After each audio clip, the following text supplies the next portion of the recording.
Hola y bienvenidos a un nuevo programa de Habla Humano, el lugar donde trato de que humanos nos cuenten lo que piensan, lo que hacen, lo que han conseguido. En el caso de hoy es un gran humano el que viene, es un buen amigo, Curro Contreras, Francisco José Contreras. Él se va a presentar solo, pero hoy voy a hablar con Curro Contreras, una de las personas más inteligentes y más leídas que yo he conocido, de qué es esto de la nueva derecha.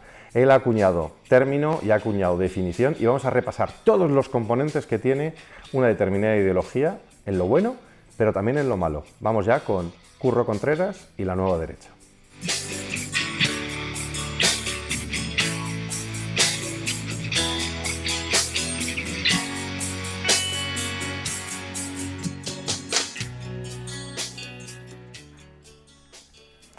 Bueno, pues ya estoy con Francisco José Contreras, para mí Curro Contreras, también conocido para mucha gente como Curro Contreras.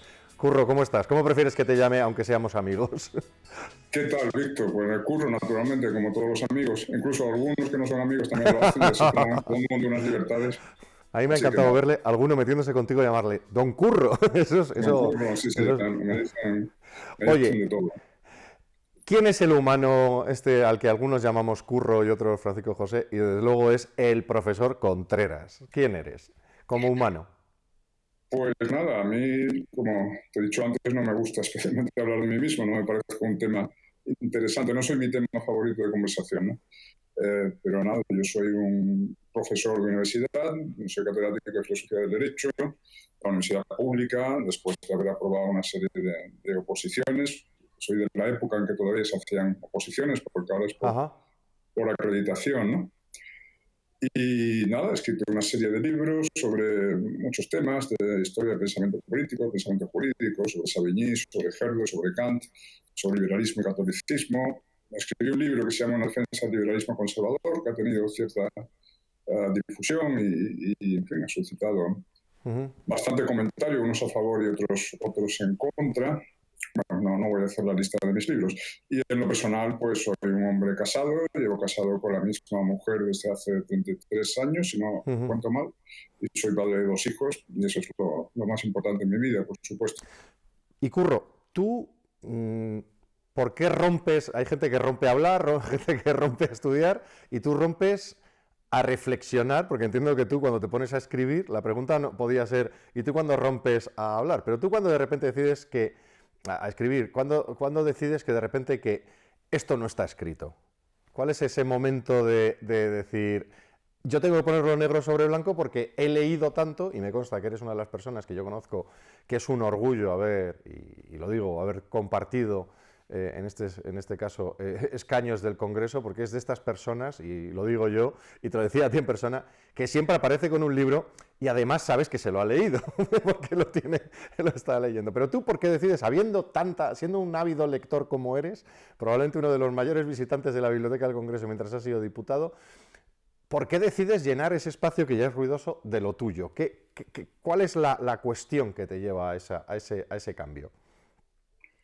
Bueno, a ver, yo soy docente universitario y los profesores, en fin, por el oficio, estamos obligados a producir obra y, en fin, publicar cosas, etcétera, de forma de progresar en la jerarquía académica es parte de nuestro trabajo, vamos. Entonces, romper a escribir, bueno, yo empecé a escribir pues desde que hice el doctorado, primero que publiqué con mi tesis, como todos los profesores universitarios. Lo que sí ha ido un giro un poco más singular en mi carrera es el que di, bueno, una vez alcanzada la cátedra, por tanto alcanzada la cima del cursus honorum académico, yo giré hacia un tipo de publicaciones más dirigidas a un público amplio. Es decir, Eso es. Ese salí es del el campo de, momento. sí, Y, más amplio, no y, quiere decir que sean bestsellers, y, ¿no? Pero yo cultivo un género que yo creo que está medio camino entre lo académico y, digamos, la divulgación o el ensayo dirigido a grandes públicos, ¿no? Me he mantenido en ese terreno intermedio intentando llegar, pues eso, a más gente, porque yo quería terciar en el debate cultural e ideológico contemporáneo.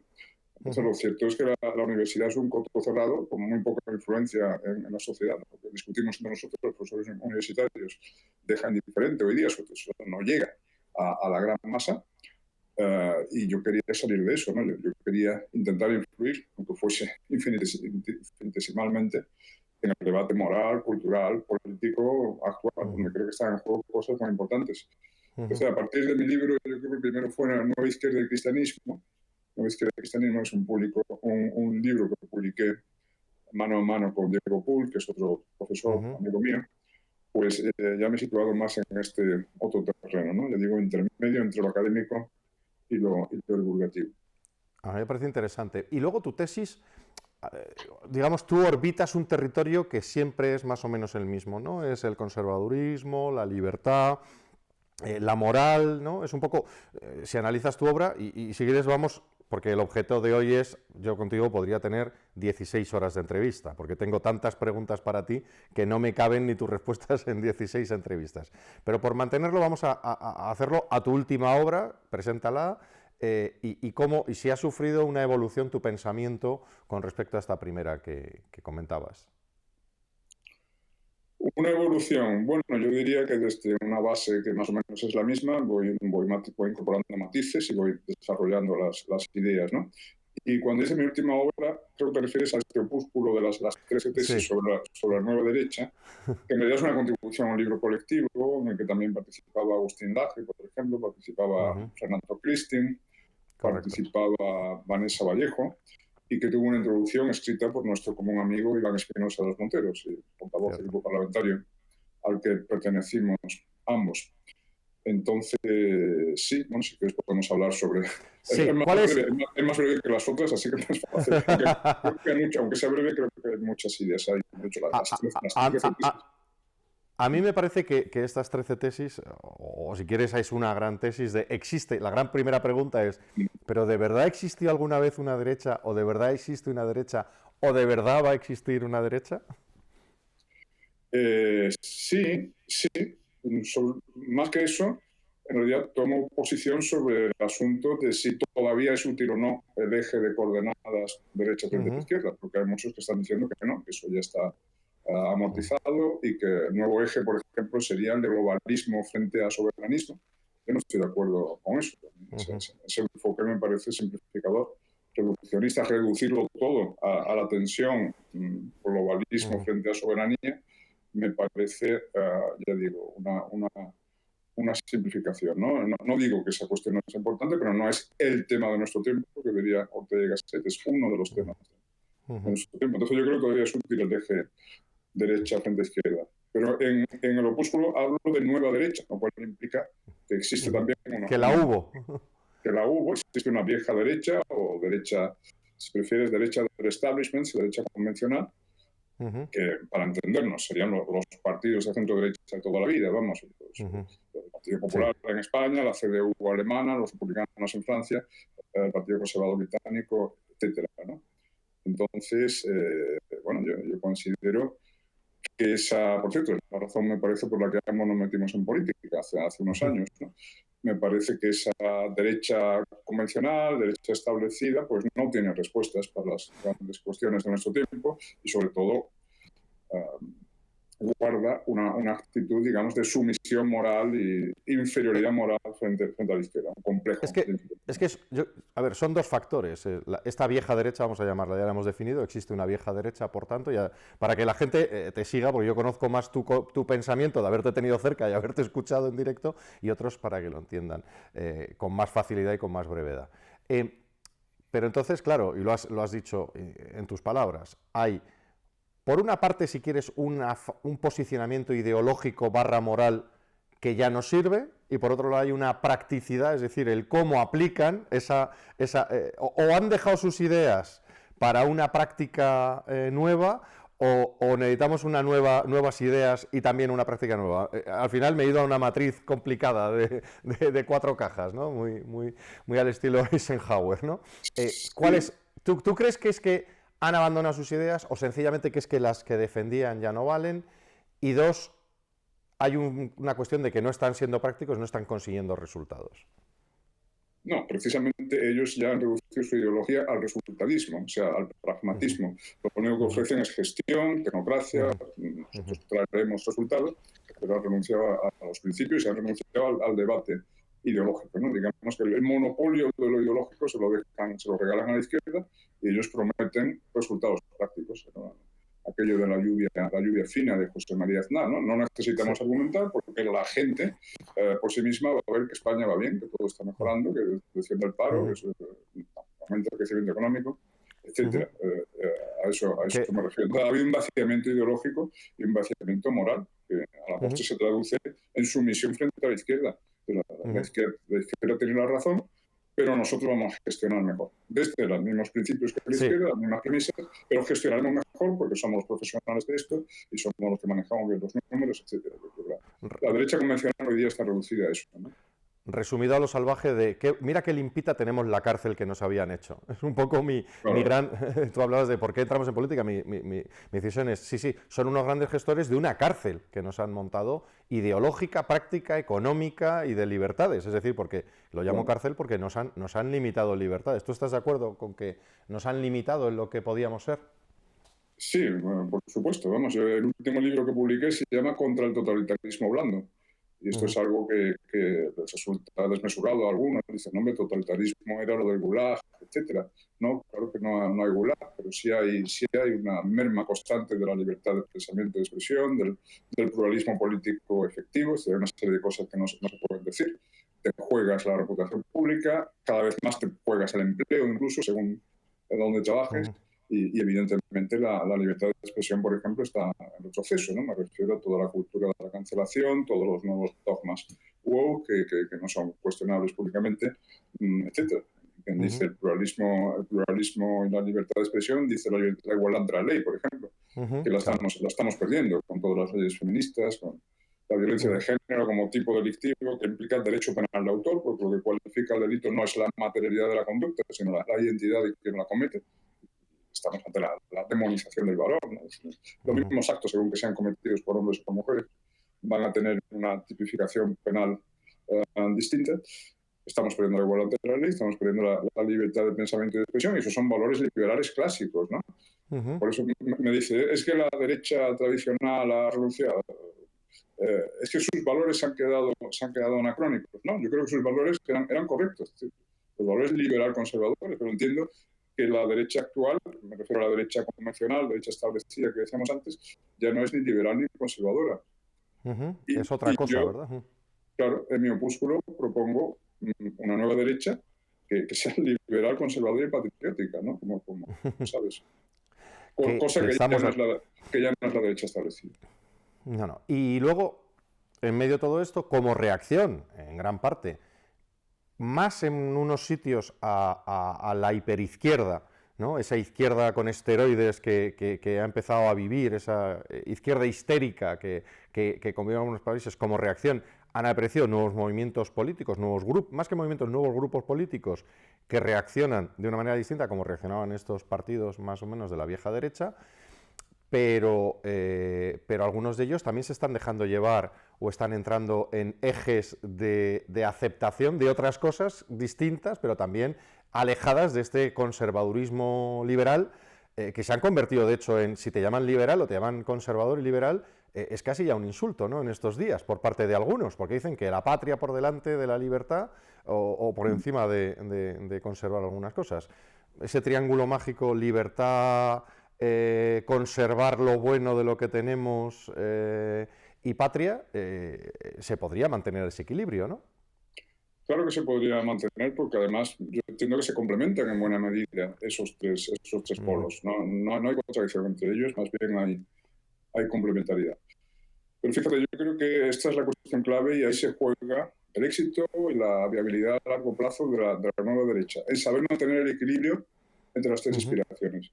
La inspiración liberal, la inspiración conservadora y la inspiración patriótica. No radicalizar o absolutizar ninguno de los ingredientes. Hace falta un equilibrio en la dosificación.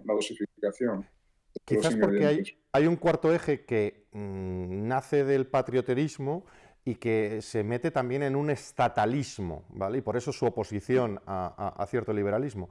Es muy cercano al patrioterismo, vamos a decir, que yo creo que todos lo tenemos y lo reconocemos como luego hablamos de los cuadros que tienes detrás, que van en línea con una buena defensa de una patria fuerte, ¿no?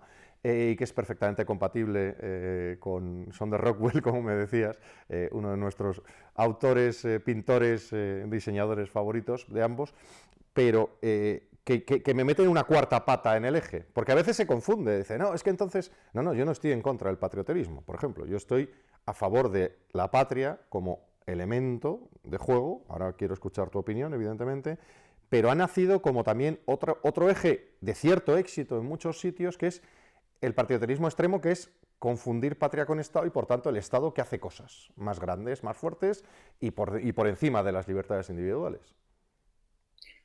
Sí, claro, por supuesto, no podemos caer, es decir, tenemos que ser liberales en lo que se refiere al tamaño del Estado y eso implica la aspiración a un Estado ligero, un Estado pequeño, es decir, reducción de gasto público, impuestos bajos para permitir que se despliegue la iniciativa individual, lo cual lleva a la creación de riqueza, a la prosperidad. No existe otra vía para la prosperidad que el emprendimiento privado, la libertad de mercado. En eso tenemos que ser liberales. Entonces, cuando el culto a la patria cae en culto al Estado, pues ahí estamos cometiendo un error, sin duda, ¿no?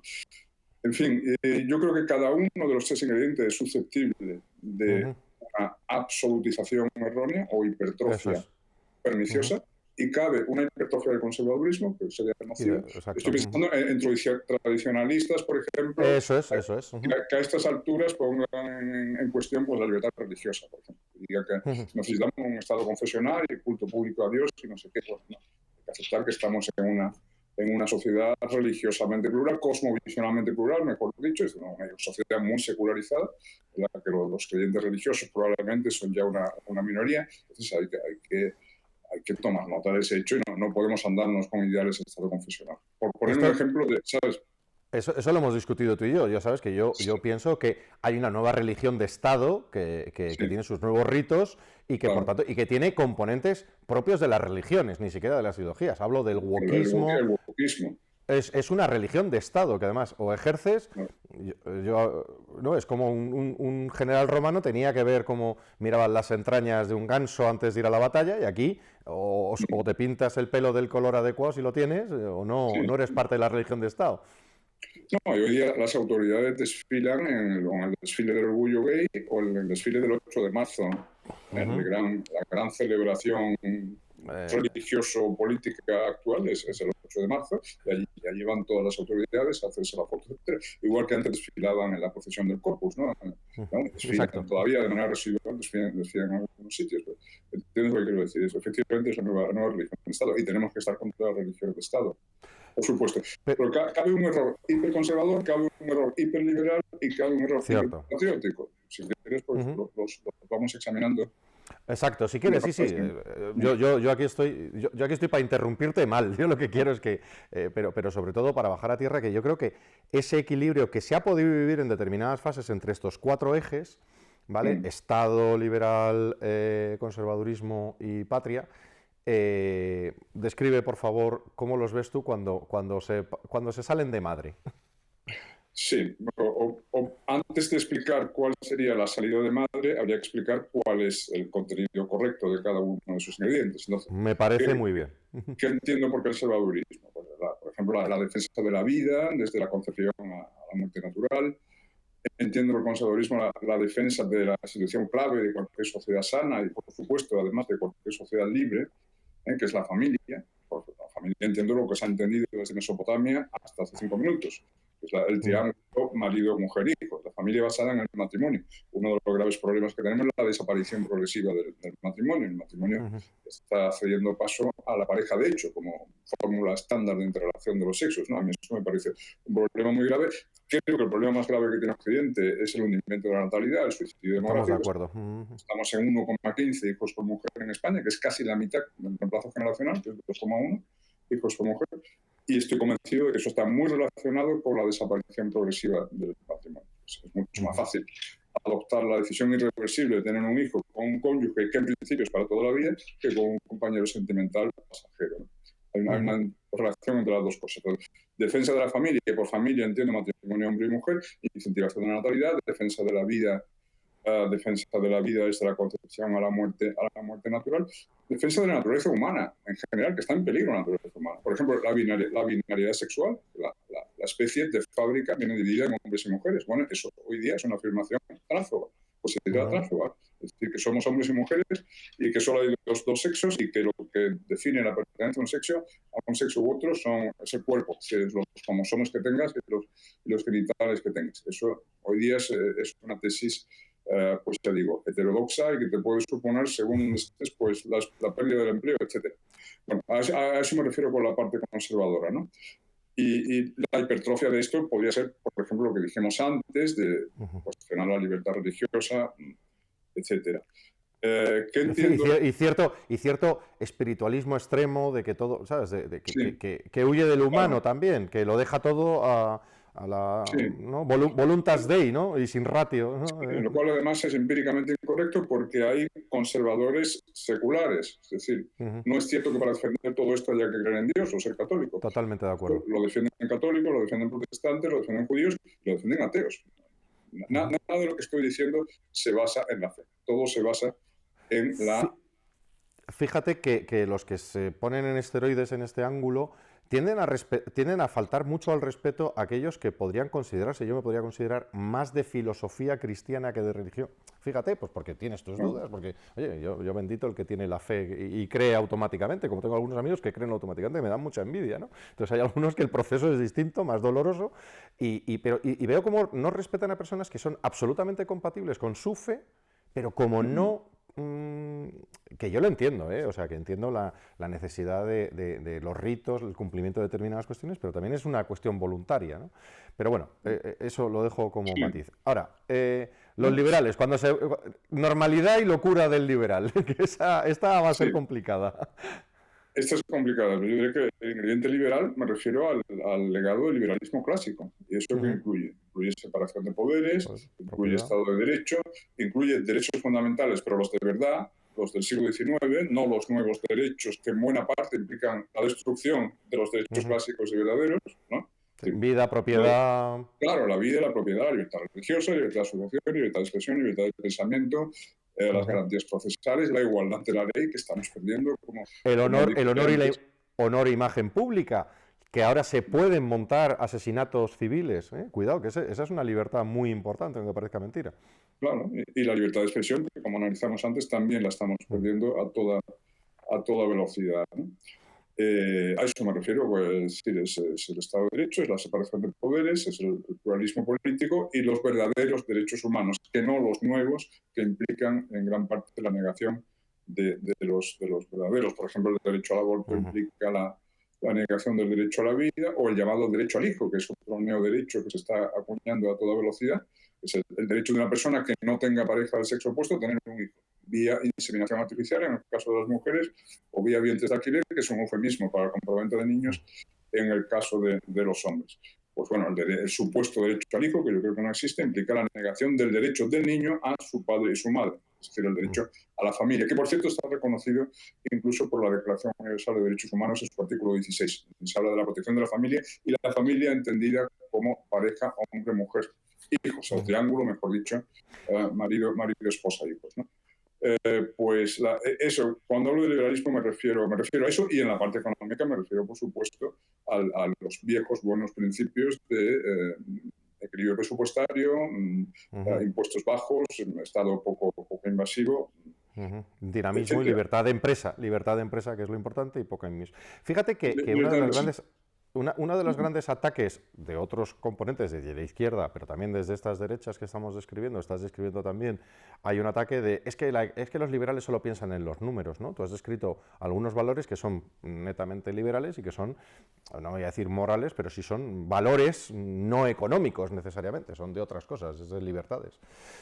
Bueno, y cuando se les Claro, cruzan los claro. cables a los liberales, ¿qué Sí, pasa? Cuando, efectivamente, sí. cuando hacen toma de tierra. El liberalismo salido de madre sería el libertarianismo progre, ¿no? Es decir, los que consideran que, por ejemplo, todo lo que decíamos antes, el hecho de que la gente ya no se case, de que el matrimonio esté desapareciendo, de que ahora hombres sin pareja femenina puedan tener hijos vía vientres de alquiler o mujeres sin pareja masculina pueden hacerse inseminar con esperma de un donante anónimo, todo eso no son más que ampliaciones de la libertad y por tanto tienen que ser aprobadas por un verdadero liberal. Estoy Ujú. totalmente en desacuerdo con eso. Y aquí, Curro, ¿no estás de acuerdo en que también hay un problema, que es que encima la ciencia, la técnica avanzan en hacer posibles cosas que las Claro. estamos asumiendo sin darle una pensada de si se puede o debe? Eh, Efectivamente, pero eso precisamente lo hace más peligroso. El avance Claro. vertiginoso de la técnica pone a nuestra disposición una serie de posibilidades que antes hubiesen sido impensables, pero efectivamente tenemos que tener un criterio moral serio, estricto, sobre lo que puede ser hecho, lo que debe ser hecho y lo que no. Precisamente ahora que se amplía tan vertiginosamente el ámbito de lo Claro. factible, ¿no? No todo lo tecnológicamente factible es moralmente aceptable. Más que Exacto. nunca necesitamos criterios severos sobre qué parte de lo tecnológicamente factible se puede llevar a la práctica y qué parte no. Porque ahora empiezan a ser posibles cosas, ya digo, abismales, como modificar nuestro propio genoma, por ejemplo. Pues el tema Claro. del transhumanismo. Estamos en condiciones de modificar la naturaleza humana, las bases biológicas de la naturaleza humana. Por ejemplo, de la carta, ya existe la Sí. herramienta genética para hacer ingeniería genética, editar el genoma, cortar genes por aquí y pegarlos por allí, para de esa forma determinar las características del futuro individuo, ¿no? De tal forma que los seres humanos, en lugar de ser engendrados, cuando decimos engendrado, eso implica Suena la carta. aleatoriedad. La reproducción humana, por su gran vez, es aleatoria. No sabemos si va a ser niño o niña, rubio o moreno, listo o tonto, ¿vale? Ahora tenemos la posibilidad de el bebé a la carta, que los seres sean fabricados, los humanos sean fabricados en lugar de engendrarse. Eso es una frontera antropológica y moral vertiginosa frente a la cual necesitamos criterios claros. Un hiperliberal te va a decir, no, todo lo que sea, todo eso es más Todo libertad. vale, todo Todo vale. vale, Si te efectivamente. pueden implantar una gallina en la cabeza, te la pueden, Claro, implántatela. Fíjate porque que no, vamos también a no se retos. pueden poner puertas al campo, ¿no? Es lo que dice siempre, no se pueden poner puertas al campo. Y si el mercado lo acoge, oye, y si la gente lo compra, es también un Claro, argumento como hiperliberal. También se da otra cuestión, que es que vamos a nuevos retos casi, o sea, lo que tú has dicho, digamos, había anticipado por literatura, incluso hasta por el cine, ¿no? La película Gattaca, la recuerdas perfectamente, que describía lo de la selección de unos hombres frente a otros para ir a las estrellas, precisamente. Pero luego se dan nuevas cosas que es que la ciencia ficción las ha trabajado, pero es, oye, ¿es moralmente aceptable el tener de esclavo digital al clon digitalizado del pensamiento de Curro? Es decir, yo podría, ¿sabes? O sea, eso se puede dar, que tú en un momento dado seas digitalizado en tu pensamiento y tenerte de esclavo a mi servicio, ¿es eso moral? Pues son los retos a los que nos enfrentamos y algunos lo que decimos.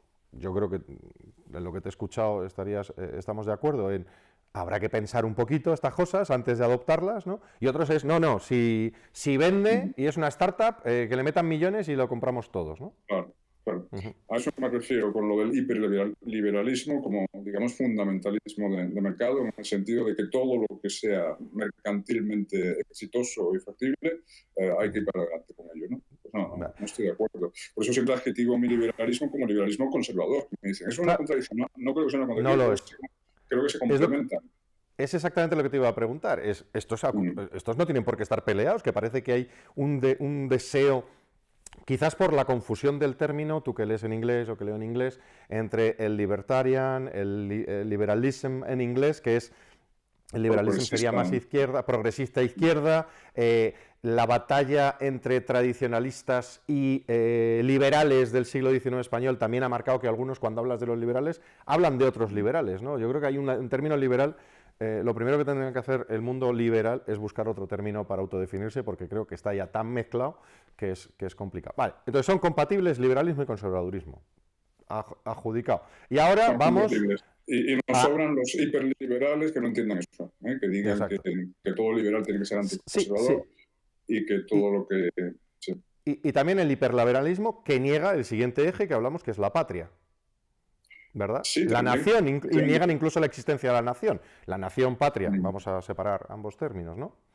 ¿Cuál sería la normalidad de patriotismo barra Y nacionalidad? por ejemplo, el tema de la inmigración es uno en el que reconozco que hay que revisar el liberalismo clásico, porque efectivamente la posición por defecto del liberalismo clásico, por ejemplo, John Stuart Mill, sobre el tema inmigración, era una posición muy permisiva, es decir, que forma parte de la libertad de las personas, el establecerse donde quieran, el cambiar de un país a otro, etcétera, etcétera. Eso era en el siglo XIX, cuando primero la inmigración que se daba era inmigración intraoccidental, una especie de circulación interna dentro de la propia civilización occidental, españoles que se iban a Argentina, italianos que se iban a Estados irlandeses a Unidos, Nueva York, irlandeses, polacos, italianos, etcétera, etcétera, etcétera. Por tanto, reducido el número en comparación con las magnitudes actuales. El de procedencia exclusivamente occidental, y yo creo que las civilizaciones existen, y que y además no existía estado de bienestar, no existía estado de bienestar. Esto es decisivo, lo dijo Milton Friedman. You cannot have free borders and a welfare state, ¿no? Es decir, si tienes un estado de bienestar no puedes tener fronteras abiertas porque se te va a meter media humanidad a percibir tus servicios sociales, sanitarios, educativos, etcétera, etcétera. En el siglo XIX, y a Estados Unidos, los inmigrantes estos que llegaban a Estados Unidos, pues se las tenían que arreglar por sí mismos.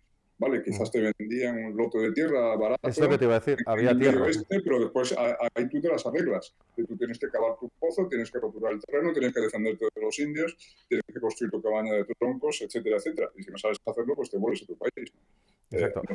Había un factor es ese, que es que además encima había hueco, había espacio, había territorio para llenar con gente que huía además también era una especie, no voy a decir de buffer, pero era una especie de salida también a determinadas irregularidades de enfrentamientos, se reducía la conflictividad social en determinados sitios, por ejemplo, las guerras de religión, porque los perdedores, digamos, tenían a dónde ir, tenían a dónde recolocarse y montar su propia utopía. Claro, sí, sí, una forma de exportar fuera del sistema los conflictos internos, fuera del sistema en el sentido espacial incluso, ¿no? Eso lo dijo Marcel Merle, que era un gran teórico de las relaciones internacionales, y dice que una característica de nuestro mundo es que ya se ha acabado el espacio, está agotado el espacio, no podemos seguir exportando al exterior nuestros conflictos porque no queda espacio al que exportar, ¿no? Pero sí, o sea, esos son dos hechos, dos novedades históricas que cambian totalmente el marco de discusión sobre el tema de la inmigración, que ahora la inmigración es masiva, es mayormente extraoccidental, con todo lo que esto implica de choque de civilizaciones, que yo creo que el choque de civilizaciones existe, como puede comprobar cualquiera que se pasee por los barrios periféricos de París o de Marsella o de Bruselas, ¿no? O de Barcelona. O de Barcelona, claro. Y el dato nuevo del estado de bienestar, que eso crea un efecto llamada brutal, por supuesto. Y entonces, ¿qué grado de defensa de tu civilización, que al final es tu cultura, con todos sus elementos de historia, lenguaje, ritos, formas de hacer, formas incluso de expresarse, de construir, de arte, nación y patria, ¿no? ¿Cuál es el grado que tú ves razonable dentro de esta nueva derecha que estás dibujando? Sí, yo creo que la nueva derecha tiene que reivindicar el Estado-Nación como el marco en el que históricamente ha sido posible, ha sido viable la democracia en primer lugar y la praxis liberal conservadora más específicamente. Es decir, los valores que hemos ido enumerando antes han sido defendidos históricamente a nivel nacional y por algo será. ¿No? Yo pienso, yo determino que ahí hay un tamaño óptimo, igual que ya sabes que está la teoría de Dunbar del tamaño óptimo de número de seres humanos que se pueden coordinar por medios directos, es decir, lo famoso es el tamaño de la tribu de 150, que es el tamaño de la legión romana, el tamaño de una unidad operativa incluso en una empresa, ¿no? De un grupo de personas que se autocoordinan, ¿no? Lo que llevaría a sumando un capitán o lo que sería un jefe de una tribu extendida. Vamos a que los invitados de un lado en una boda, digamos, por resumir. Eso es lo que dice la tribu de Dunbar. Creo que también en términos de gestión hay unos tamaños máximos óptimos, que si te fijas, que está entre los 50 y los 100 millones de personas en un ratio, en un rango de geografía, ¿no?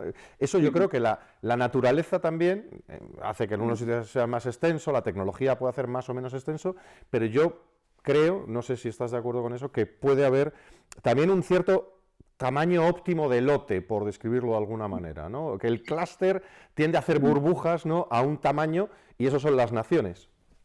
Sí, pero más que una cuestión de tamaño, porque las naciones son enormemente variables en tamaño. Tienes micronaciones y naciones inmensas, como China, ¿no?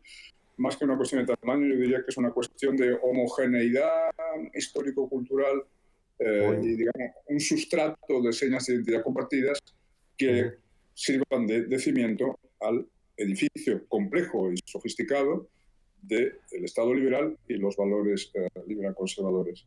Pero fíjate que esa homogeneidad en China es a costa de libertades.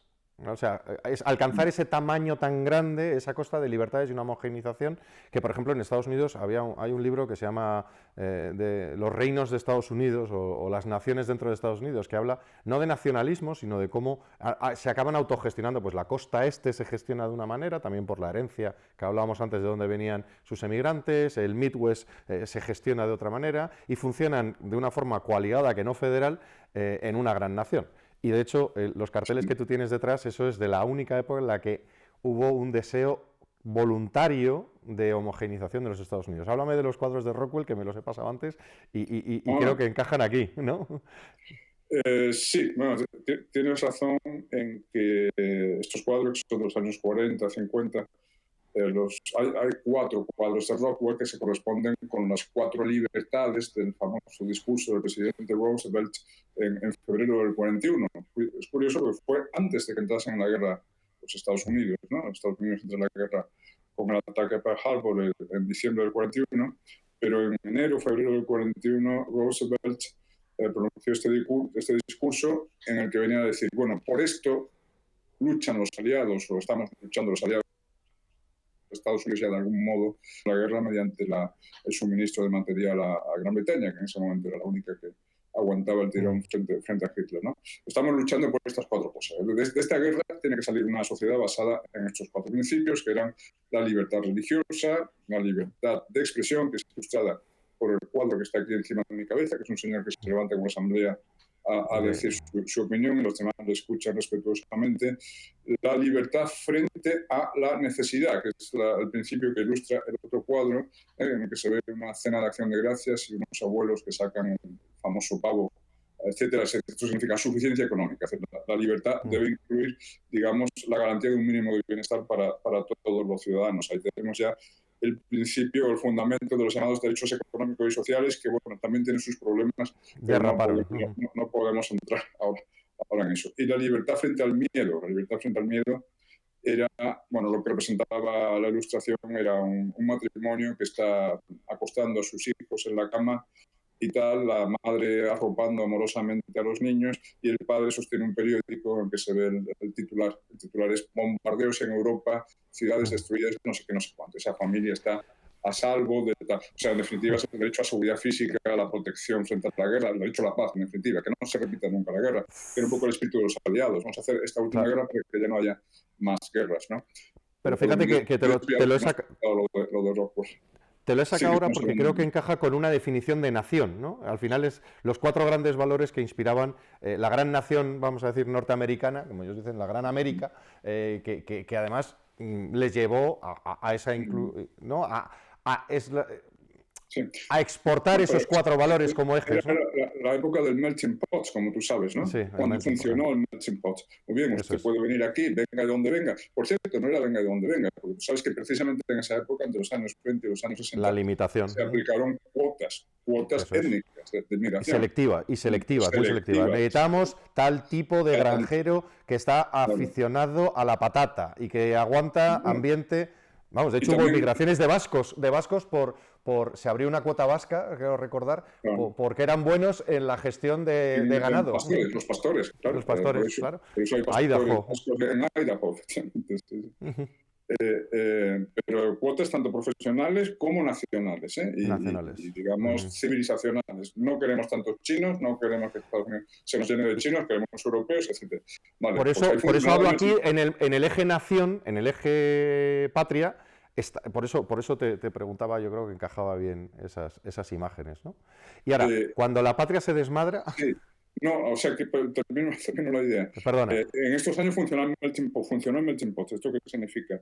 Muy bien, usted puede venir a Estados Unidos, venga de donde venga, pero una vez aquí usted se tiene que convertir en norteamericano. Usted tiene que aceptar nuestros valores, tiene que aprender inglés, tiene que aceptar la moral de aquí, las reglas de convivencia de aquí, los principios de la Constitución, etcétera, etcétera, la declaración de independencia, se tiene que aprender, etcétera, etcétera. Eso, a Let's do the flag. claro, eso funcionó en aquellas décadas intermedias del siglo XX, pongamos de los años 20 a los años 60. Digo los años 60 porque en los 60 ocurrieron dos cosas. Dejaron de aplicarse las cuotas étnicas que te he dicho antes y además ocurrió toda la revolución cultural de los hippies de mayo del 68, etcétera, y a partir de ese momento Occidente ha pasado a avergonzarse de sí mismo, a avergonzarse de su propia historia, etcétera, considerarse una civilización explotadora, imperialista, machista, racista, etcétera, etcétera, y por tanto ya no se considera con derecho a exigir a los recién llegados que compartan sus valores y que se americanicen o se occidentalicen, ¿no? Y esta es una de las razones por las que está funcionando tan mal la inmigración tanto en Europa como en Estados Unidos en los últimos tiempos. Y ahora, el eje estatista yo creo que es un eje distinto en el sentido de que ha habido ideologías puramente estatistas, que pueden ser desde el comunismo hasta el fascismo, ¿no? o el nazismo, ¿vale? Ese es un eje. Era Mussolini el que dijo nada fuera del Estado, todo dentro del Estado, no sé, no recuerdo cómo era la frase exactamente. Pero no es una exacerbación del patriotismo, es otra cosa. Yo creo que no hemos analizado, el patriotismo lleva al extremo, ¿a dónde se va? Se va... ¿no? Un poco. Sí, vamos a ver. Entonces, intento sintetizar. Hay que reivindicar el Estado de Nación por dos razones. Porque históricamente es el marco a cuya escala ha tenido éxito el experimento liberal conservador. No ha sido a escala cosmopolita, sino a escala nacional. Luego eso algo significará. Mayormente significa que necesitas un sustrato con cierta homogeneidad cultural para poder aplicar esos principios. Y no conozco prácticamente, Suiza podría ser una excepción, ninguna democracia avanzada que se base en el multiculturalismo, en una sociedad étnicamente muy plural. El Líbano era la Suiza de Oriente Medio hasta que dejó de serlo y se cayeron en una guerra civil de 20 años, como tú sabes, de los maronitas contra los drusos y contra los drusos, los cristianos, etcétera. Bueno, ahí tienes en qué parar las sociedades multiculturales. Con un factor que no es migratorio, sino en ese caso era refugiados, un factor de una presión migratoria que es la llegada de los palestinos en masa que generan un desequilibrio absoluto. Rompió el equilibrio, eso es. El equilibrio que lo había entre...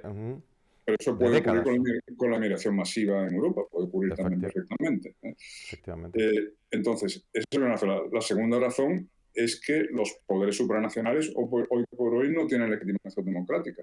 ¿Quién ha elegido a la Comisión Europea? ¿Ante quién responde la Comisión Europea? Que tiene el poder ejecutivo y la iniciativa legislativa a nivel de la Unión Europea, ¿no? Todo. Entonces, bueno, en la medida en que vayamos cediendo soberanía a sus poderes supranacionales, estamos perdiendo democracia, claro. Y con la derecha caduca... En manos de poderes que no controlamos. Y con la derecha caduca entregada a ese supranacionalismo cateto, ¿no? No, es que Europa nos ha dicho, ya, pero es que Europa somos nosotros, ¿no? Claro, por supuesto. Entonces, la nueva derecha liberal, conservadora, patriótica tiene que poner esto sobre la mesa. No podemos dar por supuesto que el progreso consista en ir cediendo soberanía indefinidamente a poderes supranacionales que no tienen legitimación democrática y que no son, digamos, transparentes y accountable, no rinden cuentas. ¿Cómo se elige? El presidente americano el presidente de los Estados Unidos de Norteamérica sabemos cómo se elige. Vivimos con pasión aquellas elecciones, aunque no sean nuestras. Sin embargo, ¿cómo se elige a la presidenta de Europa? Sí, pero eso no implica destruir necesariamente la Unión Europea, sino replantearla. Efectivamente, la Unión Europea puede tener sentido como zona de libre cambio, como mercado común, fue la aspiración originaria, ¿no? De Gaulle, Adenauer, etcétera. Una zona de libre cambio, de libre circulación de bienes, personas y capitales, sin aspiración a convertirse en un superestado. Esa es, digamos... ¿Y quién incurriría en hiperpatriotismo? Pues el que proponga el Spansit, por ejemplo, o la dinamitación de la Unión Europea. Bueno, ese se pasa de frenada en la dirección patriótica, ¿no? De la demonización sin más cualificaciones de cualquier poder supranacional, ¿no? Ujú. Y a veces esto se confunde con los estatalistas, que es otra cosa, que los hay también, por ejemplo, porque hay mucho europeísta que es un estatalista puro, que quiere una especie de planificación a la soviética a 5 años vista, que es lo que hace la Unión Europea en estos momentos. Cae en el mismo error que tuvo la Unión Soviética del gran plan a 5 años, donde vamos a producir esto en lugar de esto otro porque lo hemos determinado los listos, ¿no? Claro, no digamos ya el Pacto Verde Europeo con todos estos objetivos desaforados descarbonización, imposición rápida de las energías renovables, etcétera. Eso es totalmente soviético en el sentido de imponer a la industria lo que tiene que hacer y a 30 años vista, nada menos, para 2050, con objetivos intermedios para 2030, etcétera, etcétera. Claro, Y en esta... todo eso hay que rechazarlo sin que eso implique rechazar la Unión Europea en cuanto tal, o en cualquiera de sus formas, ¿no? Porque la Unión Europea funcionó muy bien durante 2-3 décadas sin ser todavía superestado. Hablo de los años 60, 70, cuando era un mercado común. A lo mejor hay que volver a eso. A lo mejor hay que volver a la Unión Europea de Gaulle y Adenauer de los años 60, ¿no? Desestatalizar, en este eje que estamos hablando, desestatalizar la Unión Europea. Al contrario, desuperestatalizar. Bueno, sí. Sí, quitarle el componente de ser un Estado más por encima. Eso es. Y volver a una Unión Europea de los Estados, donde los Estados todavía cuenten, en lugar de disolverse en el superestado, ¿no? En ese eje nos hemos ido demasiado al derrape, volvamos a la normalidad. ¿Cuál sería la normalidad de Estado suficiente necesario? Es un instrumento nada más, el Estado no es más que un objeto, es una herramienta, pero otros es que la convierten como en su sueño, ¿no? Un Estado que hace casas, que te educa, te lo hace todo, entonces ¿tú qué haces? No, por supuesto. Y ahí es donde debe actuar el ingrediente liberal que decíamos antes, que nos pone en guardia frente al crecimiento del Estado. Y sin duda que el Estado ha crecido demasiado y lo deseable sería reducirlo. Por eso me gusta Javier Milei, por ejemplo, porque es inequívoco en este registro, ¿no? Denuncia de la hipertrofia del Estado y la necesidad de reducir la intervención del Estado en la economía, el tamaño del Estado, los impuestos, etcétera. En eso sigue siendo, digamos, thatcheriano. Pues sí. Esta sería pero claro, aplicado a un Estado, no a un Estado fallido, a una capa de Estados fallidos, a un cadáver político con tantas capas que claro, que es que ahí lo que hay que entrar es literalmente con la motosierra. Que aquí a lo mejor lo que hay que entrar es con un cuchillo, no con una motosierra, pero con un cuchillo bastante grande o a lo mejor un cortajamón eléctrico, que sería lo mínimo, ¿no te parece? Claro, por supuesto. O sea, yo creo que en todas estas cosas y un poco englobándolo todo, aquí el peligro para una derecha es tirar el niño con el agua del baño, ¿no? Tirar el niño con el agua del baño es la famosa expresión norteamericana. Entonces, por ejemplo, como la idea de derechos humanos está prostituida porque los progres constantemente añaden nuevos falsos derechos, como el derecho al aborto, el derecho al cambio de sexo, el derecho al hijo sin tener pareja de sexo contrario, etcétera. Como está ocurriendo eso, pues tiramos a la basura la idea misma de derechos humanos. No, mire usted, los derechos humanos clásicos me parece muy bien. El derecho a la vida, la libertad religiosa, la libertad de expresión. No vamos a tirar todo, vamos a tirar la degeneración reciente. Vamos a conservar la categoría original, el concepto original. Lo mismo puede valer para la Unión Europea, en el sentido que hemos dicho antes, y lo mismo puede valer, pues no sé, para Occidente en su conjunto. Porque a mí lo que me preocupa es que algunos, digamos, personas encuadrables en ese sector ideológico de la nueva derecha, digamos, exasperadas y hartas de la decadencia occidental y de toda esta degeneración woke, pues ya renieguen de Occidente en su conjunto y pongan su esperanza nada menos que en los nuevos enemigos de Occidente, los nuevos que son los viejos, vamos. Sí, los de siempre. La Rusia de Putin, a mí me preocupa la fascinación hacia la Rusia de Putin, no la comparto en absoluto, como tú sabes perfectamente, ¿no? Y quien dice Rusia dice China, dice el mundo islámico, etc. Estamos tan mal en Occidente que ya por lo visto la esperanza está en cualquiera que las superpotencias no occidentales. No, mire usted. Con el tema islámico es que yo creo que estamos en una situación, vamos a decir, casi gótica. No digo gótica en el sentido de que con los godos, ¿no? Con los visigodos, debía haber una especie de mira, si es que están todo el día asesinándose entre ellos, esto no tira, y venían unos y se les veía como una fuerza emergente, ¿no? Aquellos que les saben, los don Julianes, y tenemos muchos don Julián, ¿no? En la puerta, dispuestos a aceptar la barbaridad que supone un Estado islámico, ¿no? O sea, aquí se ponen con el dedito estirado para la menor imposición de cualquier tipo, pero aceptan en bloque y en conjunto el bloque islámico, el bloque chino, el bloque de una especie como de África totémica que lo vale todo, solo porque es joven. Y en Rusia, como tú bien dices, una Rusia que no es más que una evolución de la antigua Unión Soviética, a la que le han añadido una religión de Estado y llevarse bien con la historia de los zares. Es un poco el... Porque en lo demás es prácticamente una parecido. religión de Estado, ¿no se te refiere al nacionalismo ruso Sí, o me refiero al nacionalismo... a la Sí, Iglesia al ortodoxa? nacionalismo ruso y con una religión autolimitada en su espacio y por tanto más cercana, ¿no? Vamos, en Rusia la misa menos porcentaje de población que en España, la mitad, el 4%. El Curioso. 4% de los rusos van regularmente, o sea, esa recristianización, eso es Y todo, que, es todo y propaganda, que ¿eh? ¿No? y aquí nos estamos metiendo en un lío, pero que esto no significa decir que el de al lado sea mejor, bueno y santo, que no, ni todas las cosas están mal en Rusia, ni tampoco, claro, que es que ahora hay algunos que es que van y descubren el metro de Moscú, ¿vale? Pero es que, macho, estás hablando de un metro construido a base sobre la sangre de los que iban al Gulag, me explico, o sea, el metro de Moscú es bonito porque había recursos, porque se lo quitabas primero al burgués y luego al disidente, ¿no? Es un poco, a mí, te refieres a eso con esa especie de enamoramiento de Rusia, ¿no? Sí, bueno, tomas de posición, el conflicto ruso-ucraniano, tal, me deja helado la gente que justifica la invasión, etcétera, ¿no? Cuando no se adhieren, en fin, te presentan Claro. al régimen de Putin como la reserva espiritual de Occidente, ¿no? Rusia no es reserva espiritual de nada, vamos a ver. No, y que no es negar que Rusia podía tener problemas para con su vecino, ¿vale? Podía tener deseos territoriales que algunos podríamos, no voy a entrar en el detalle, podría incluso tener su justificación, ¿vale? Pero lo que es erróneo es la vía. O sea, es como nosotros, si mañana invadimos violentamente Gibraltar, estaremos cometiendo un error. ¿No? Es un poco, es que no es lo mismo. Y yo sigo defendiendo la españolidad de Gibraltar, pero por una vía, en la medida de lo posible, pacífica y a ver si se consiguiera. Oye, nos hemos metido ahí en un lío, pero yo creo que queda claro y esto no significa poner en un altar a Zelensky ni al Estado ucraniano, porque tiene, pues si estamos criticando nuestro Estado, no vamos a criticar el de un sitio que viene con problemas, ¿no?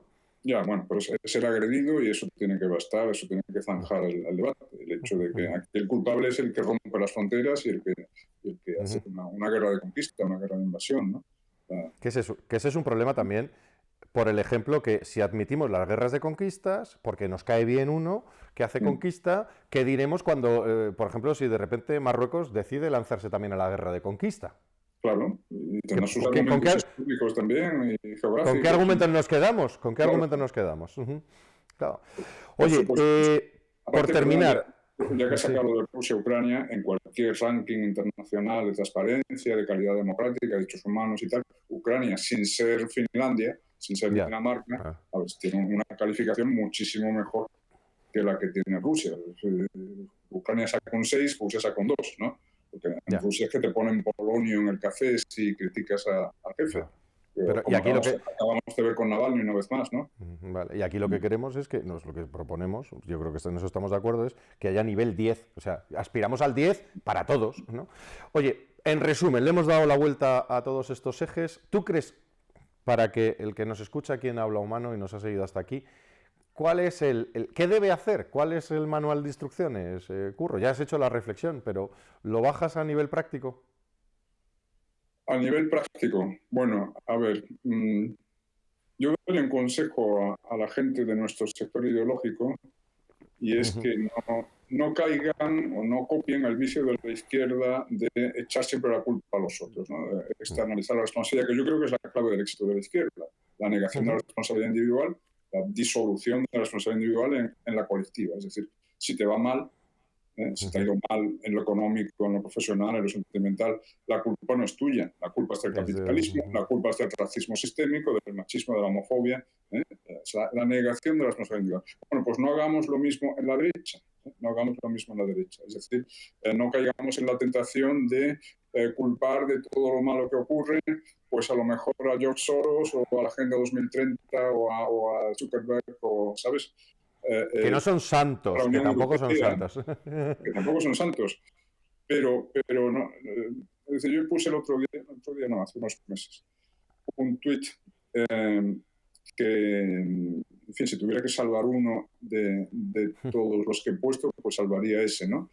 Y creo que decía algo así como, si estás preocupado por el suicidio demográfico de Occidente, por la desaparición de la familia, por en fin, la decadencia de nuestra sociedad, no te dediques a gritar contra George Soros. Cásate y ten hijos tú. Cásate tú, Sí, deja el plano teórico y baja el plano práctico, claro, ¿no? claro. Que al final está en nuestra mano revertir todo esto. Con el ejemplo.